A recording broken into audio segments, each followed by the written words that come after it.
Poetul și scriitorul Laurian Stânchescu, cunoscut deoarece a inițiat mai multe proiecte culturale cu mare impact național și european sub formă de marșuri, va mai pune în aplicare un proiect îndrăzneț. Acesta va parcurge pe jos 500 de kilometri de la București în județul vecin Hunedoara, spunând că va dormi chiar pe marginea drumului, în gări sau la mănăstiri, dar nu se va opri până nu va ajunge la destinație, adică la Sarmisegetuza Regia. Un marș al culturii, fiind un act extrem de cultură, București-Sarmisegetuza, 500 de kilometri pe jos.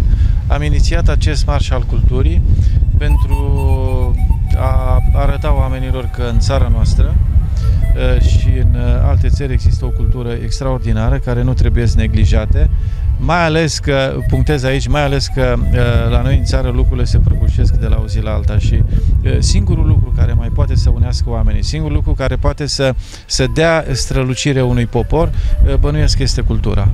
Stânchescu va pleca din București pe 8 septembrie de Sfânta Maria Mică și speră să ajungă în 5 sau 6 zile la Târgu Jiu. Ieri scriitorul a vorbit cu președintele Consiliului Județean Gorj, Ion Călinoiu, și va realiza în orașul nostru un spectacol omagial în care se va vorbi despre Brâncuș, care este legat de statul francez. Acesta a venit cu propunerea ca la această manifestare să fie invitat chiar ambasadorul Franței în România.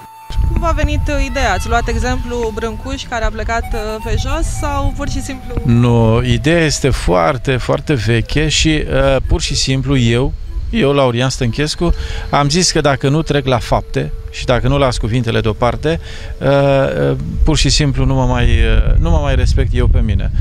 Pentru că văd de la o zi la alta ce se întâmplă cu literatura noastră, cu arta noastră, care sunt prețuite în străinătate, iar la noi în țară deloc. Scriitorul susține că va avea 2 perechi de încălțăminte cu el pe drumul de 500 de kilometri pe care îl va parcurge de săptămâna viitoare, dar menționează că dacă pantofii se vor rupe, este pregătit să meargă desculți până acolo.